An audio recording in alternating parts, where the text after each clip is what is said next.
and welcome to Full Colour Reactions issue 5 in widescreen with a much better background and a much better camera because I've got a new phone that's better than my webcam, so that's what I'm using from here on in. This issue is going to be split into roughly 3 sections about ways I feel the industry could improve itself no end. There's been quite a few things happened recently in the comics industry that have shown me that maybe it's in a really bad way, and yeah, namely David Gabriel's interview with, I think the initial website was ICV2, and it's gone wild basically. Some retailers approached him and said diversity is damaging comics, and he has specifically Marvel sales, and he's taken this on board, and it's come back that maybe it isn't. Maybe sales figures are different across the country, but I can't see diversity damaging the sale of comics somehow, apart from the fact that Twitter erupted into support of diversity in comics. There's Marvel alone has Unbeatable Squirrel Girl, Miss Marvel, Captain Marvel, and the Mighty Thor specifically being the second biggest selling Marvel title of all time. People quite like the Ultimate Spider-Man, people adore Miss Marvel, people adore Unbeatable Squirrel Girl. You can't say these characters aren't diverse. If a comic isn't selling, it's usually because it's crap, not because it's got somebody that's a bit different from you in it. You also get the people who say, why should a character have to be diverse? Because it's more interesting. I already know what it's like to be a poor working class Liverpudlian. I don't need to read about that. What I'd like to read about is an Asgardian goddess who happens to suffer from cancer. I can't relate to that. It's an interesting comic to read about. I happen to enjoy reading the funny antics of the Unbeatable Squirrel Girl. I happen to enjoy reading about a lesbian who dresses up like a bat. I happen to enjoy reading many diverse comics. I happen to enjoy reading about straight white men as well. But that's not all that's on offer. Anyway, enough about that.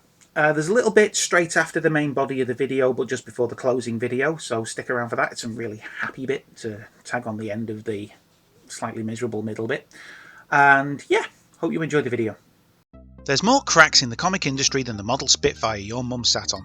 In order to fill some of them in, I'm going to say some things that are going to piss some people off, so if you feel the bile rising, swallow hard, because I doubt anyone who can perform the required surgery to save the industry is paying attention anyway. Okay, let's start. Floppies.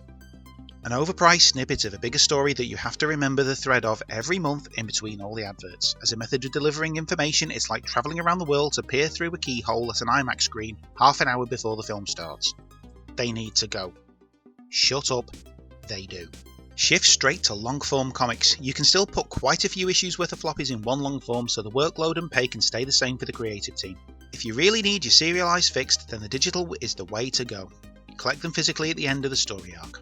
If you desperately need a floppy in your hand, then the industry needs to shake shit up a bit. Forget running issues into the high numbers. Annual runs from January to December numbered 1 to 12 and slap the year on the cover. Let the creative team go nuts.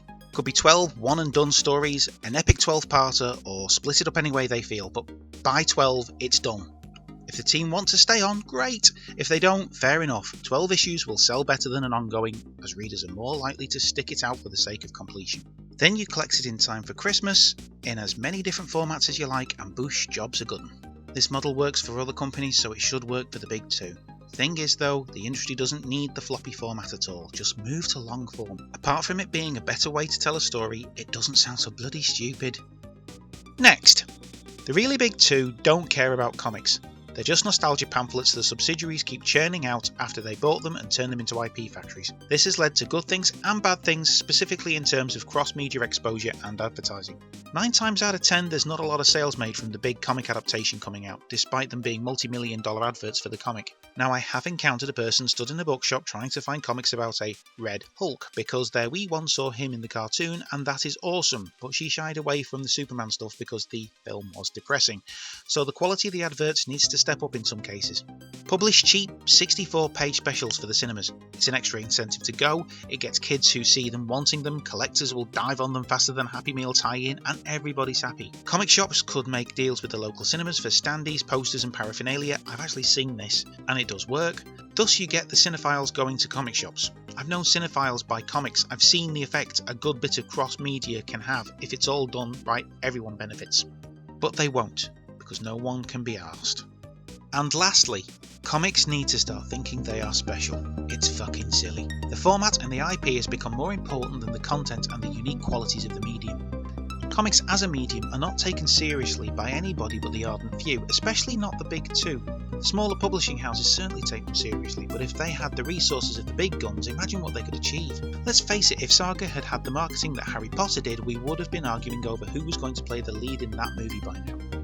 Not one person I know that enjoys the Walking Dead TV series outside of the readership knows there's a comic of it. Or rather they do because I've pushed it into their hands and geeked out about it enough. No one really cares that there's an Avengers comic, but they are climbing over themselves to read a book about a character who doesn't really do much for 5 movie adaptations. It's infuriating.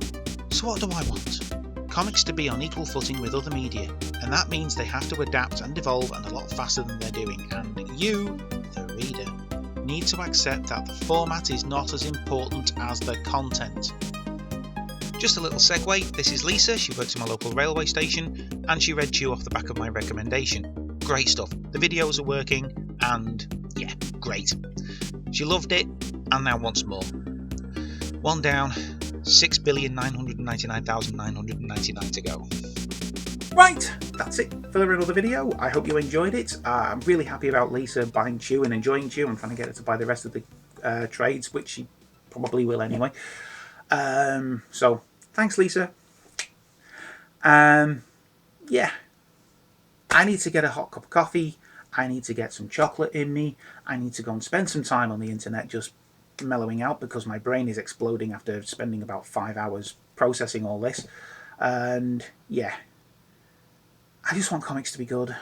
I just want the readership to accept the fact that comics can sell more than just straight white guy stories.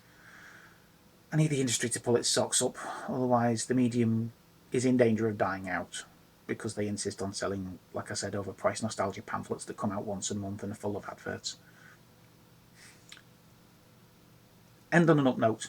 Thanks again, Lisa. Any up note. Take care and have fun reading comics.